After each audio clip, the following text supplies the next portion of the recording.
Alright, quick review on the Milwaukee M18 framing circular saw, brushless. I'm right-handed, so this is perfect.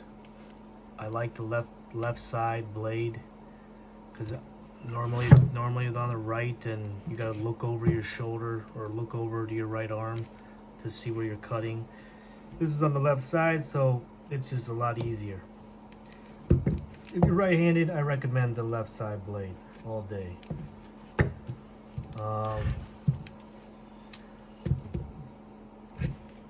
There's nothing to it. It's just it's a good circular saw. It's a 6.5 inch blade. 6.5. It works good. It does its job. Here's like a little rafter hanger. That's nice. It works good. It does its thing. I like it. That's all, folks.